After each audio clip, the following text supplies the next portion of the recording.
Le joli mot du jour, aujourd'hui, lapidaire. Chers amis des jolis mots, bien le bonjour.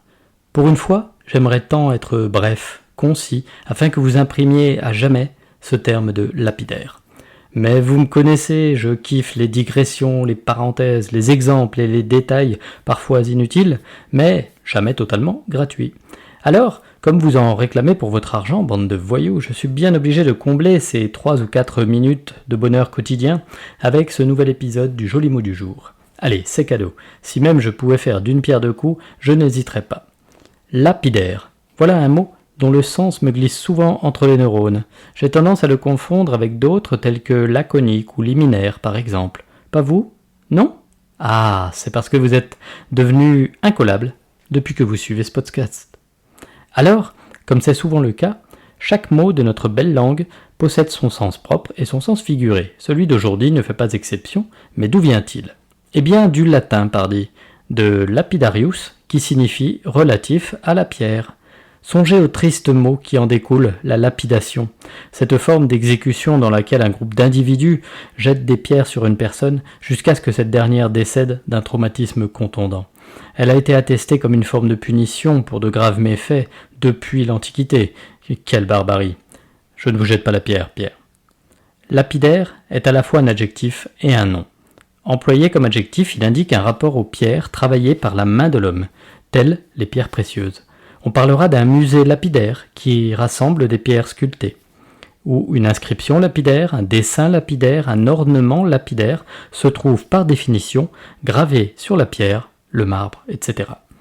Employé comme nom, il désigne la personne qui taille ou qui vend des pierres précieuses. Exemple, les fameux lapidaires et les diamantaires d'Amsterdam. Dans le domaine technique, un lapidaire est un plateau circulaire pivotant qui sert au polissage des pierres, des lentilles optiques, des pièces métalliques, et par extension, une meule servant à dresser des surfaces planes, à façonner, à tailler diverses matières, par exemple des pièces d'horlogerie. Enfin, sachez qu'au Moyen-Âge, le lapidaire désignait l'ouvrage qui traitait justement des pierres fines et de leurs vertus.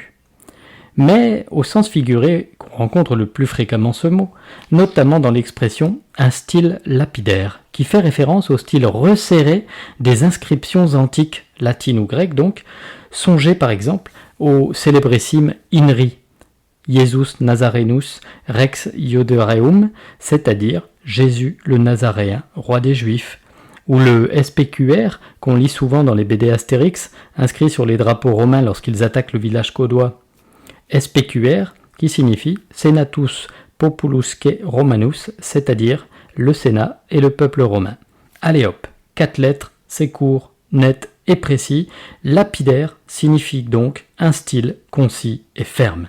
Et cette concision, cette fermeté forcément, va se graver aisément dans la mémoire. Comme dans la pierre, à tout jamais, ineffaçable, inoubliable. On entend parfois une formule lapidaire ou une réponse lapidaire. Comme l'on dit, les paroles s'envolent, les écrits restent. À plus forte raison lorsqu'ils sont gravés au burin dans la pierre.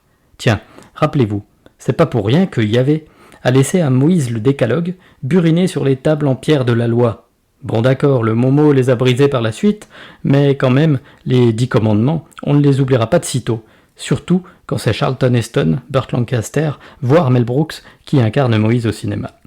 En conclusion, chers auditeurs, ai-je été si clair et si concis, j'ai pas dit circoncis, que vous ne pourrez plus jamais oublier le sens du mot lapidaire? Est-il désormais bien gravé dans votre mémoire? Parfait. Alors rendez-vous au prochain épisode et Ave César.